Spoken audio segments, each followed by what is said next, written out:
आज हम देख रहे हैं समांतर चतुर्भुज।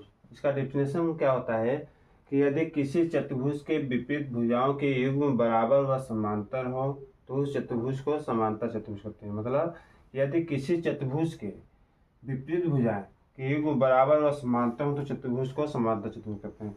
जैसे कोई हमारा समांतर चतुर्भुज ए बी सी डी है, ठीक है। इसके विपरीत युग्म में A B equal to D C एक दूसरे के बराबर व समांतर है और A D equal to B C एक दूसरे के बराबर व समांतर है, ठीक है।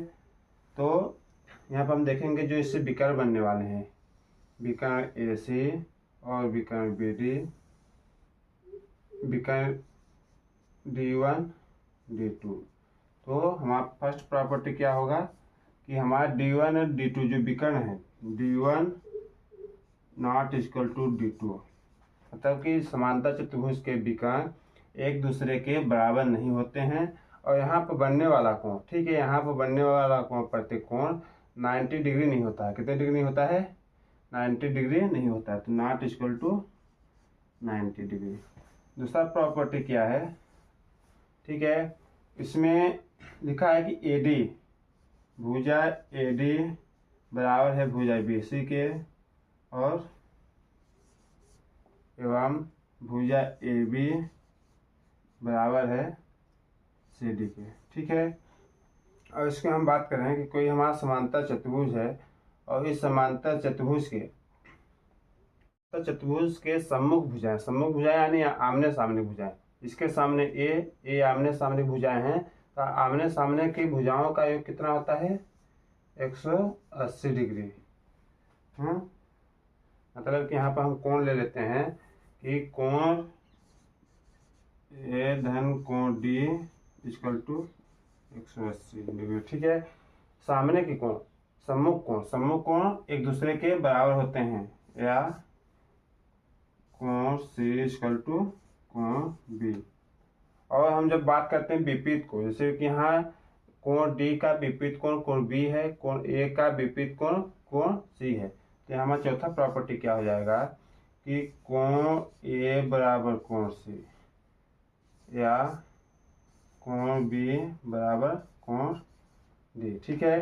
कि जो विपरीत कोण होते हैं एक दूसरे के बराबर होते हैं, कोण ए कोण सी के बराबर होगा, कोण बी कोण डी के बराबर होगा। और आसन कोण की बात करेंगे तो कोण ए कोण डी के बराबर होगा, कोण बी कोण सी के बराबर होगा। किसी समांतर चतुर्भुज की भुजा ए बी बी सी और सी डी और डी ए के मध्य बिंदु, कोई भुजा A B B C C D के मध्य बिंदु है, उस बिंदु को मिलाने वाली रेखा से बनने वाला चतुर्भुज समांतर चतुर्भुज है। क्या होगा? समांतर चतुर्भुज। किसी भी भुजा ए बी, यहाँ पर मान लेते हैं पी क्यू आर एस, ठीक है। तो किसी भी समांतर चतुर्भुज A B C D D A से के मध्य बिंदु, भुजाओं के मध्य बिंदु पर बनने वाला पी क्यू आर एस है, तो यह क्या समांतर चतुर्भुज है। पांचवा प्रॉपर्टी हमारा क्या कहती है कि चतुर्भुज ए बी सी डी बराबर पी क्यू आर एस, ठीक है। कि चतुर्भुज ए बी सी डी समांतर चतुर्भुज है, समांतर चतुर्भुज है, तो पी क्यू आर एस इनके भुजाओं के मध्य बिंदु को मिलाने वाली रेखा से बनने वाला चतुर्भुज ए भी समांतर चतुर्भुज होगा, ठीक है। चतुर्भुज का छठवां प्रॉपर्टी क्या कहता है कि किसी समांतर चतुर्भुज A B C D A B B C C D A में जो इनके विकर्ण है D one equal to D two, तो बोल रहा है कि समांतर चतुर्भुज ए बी का स्क्वायर प्लस बी सी का स्क्वायर, ए बी का स्क्वायर है समांतर चतुर्भुज भुजा ए बी के वर्गों का योग, समांतर चतुर्भुज बी सी के भुजाओं के वर्गों का योग प्लस सी डी का स्क्वायर प्लस डी ए का स्क्वायर किसके बराबर होगा? ये बराबर होगा भुजा यानी विकर्ण जो हमारे हैं, विकर्ण ए सी के वर्गों के योग के बराबर, ठीक है, बी डी। छठवां प्रॉपर्टी क्या कहता है कि किसी भी समांतर चतुर्भुज ए बी सी डी के भुजाओं के वर्गों का योग, किसी भी समांतर चतुर्भुज ABCD की भुजाओं के वर्गों का योग विकर्णों के वर्गों के योग के बराबर होता है। ठीक है, यानी कि जो हमारी भुजा है किसके बराबर है, विकर्ण के योग के बराबर है। ये किसी समांतर चतुर्भुज ABCD के किसी भुजा किसी भुजा AB पर किसी भुजा AB के मध्य बिंदु पर कोई बिंदु P है, तो बिंदु PDA से बनने वाले त्रिभुज, ठीक, हमारा त्रिभुज क्या बना कि DPA एक त्रिभुज बना, तो पूछा जाएगा कि इस त्रिभुज का क्षेत्रफल इस चतुर्भुज का कितना होगा। तो हम लिखेंगे यहाँ पर समांतर चतुर्भुज ABCD का क्षेत्रफल किसके बराबर होगा, है समांतर चतुर्भुज ABCD का क्षेत्रफल का आधा होगा, यानी कि त्रिभुज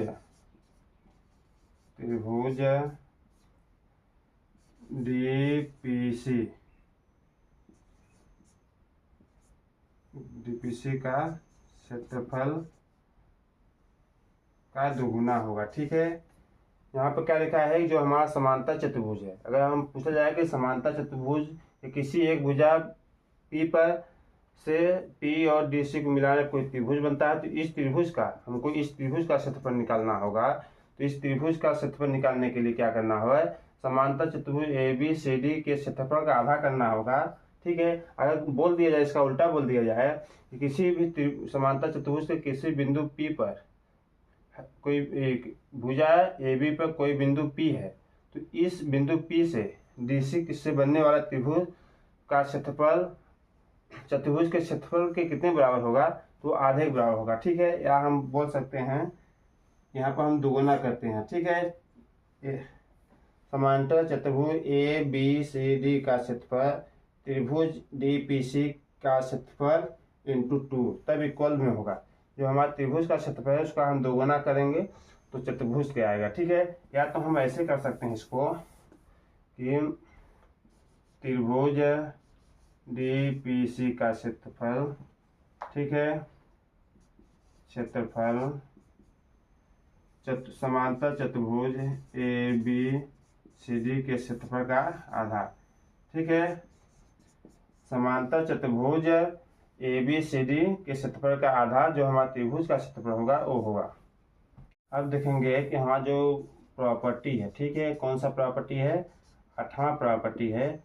8वां प्रॉपर्टी क्या बोल रही है कि कोई विकर्ण AC है, कोई विकर्ण AC है और BD है। ठीक है, तो ये विकर्ण एक दूसरे के बराबर नहीं होंगे, ये विकर्ण एक दूसरे के बराबर नहीं होंगे, लेकिन जिस बिंदु पे प्रतिच्छेद करते हैं, यानी बिंदु O है, तो बिंदु O पर प्रतिच्छेद करते हैं, तो बिंदु OA या AO, यहाँ से बिंदु A और O के बीच की दूरी और O और C के बीच की दूरी के बराबर होगा। मतलब कि जो विकर्ण एक दूसरे को जहाँ पर प्रतिच्छेद करते हैं वह प्रतिच्छेद विकर्ण को यह बिंदु विकर्ण को आधे आधे भागों में विभाजित करता है।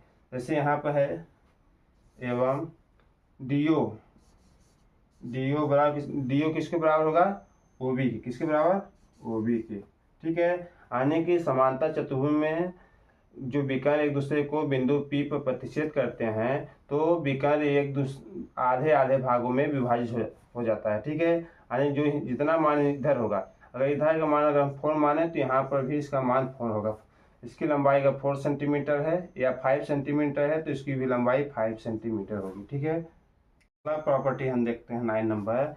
किसी भी समांतर चतुर्भुज ABCD में कोई विकर्ण AB है, AC है। ठीक है, तो यहाँ पर भुजा AB पर कोई बिंदु P है और भुजा DC के मध्य बिंदु कोई Q है। ठीक है, किसी समांतर चतुर्भुज ABCD में विकर्ण AC है और भुजा AB और भुजा CD पर कोई मध्य बिंदु P और Q है, तो यहाँ से मिलाने वाली रेखा विकर्ण को 3 बराबर भागों में बांटती है। कितने भागों में, 3 बराबर, यानी जो हमारे विकर्ण है यहाँ से AM ये विकर्ण यहाँ से AM बराबर MN बराबर NC। मतलब किसी भी समांतर चतुर्भुज ABCD में भुजा AB और भुजा CD के मध्य बिंदु P और Q हैं, तो इनको मिलाने वाली, ठीक है, P D और Q से मिलाएंगे तो हम विकर्ण 3 बराबर भागों में विभाजित होती है। कितने भागों में? 3 बराबर भागों में विभाजित होती है। AM बराबर जितनी दूरी यहाँ से यहाँ होगी, अगर यहाँ पर 3 है तो यहाँ पर MN की भी 3 होगी और NC की दूरी 3 होगी, यानी 3 बराबर भागों में काटती है। और किसी भी समांतर चतुर्भुज के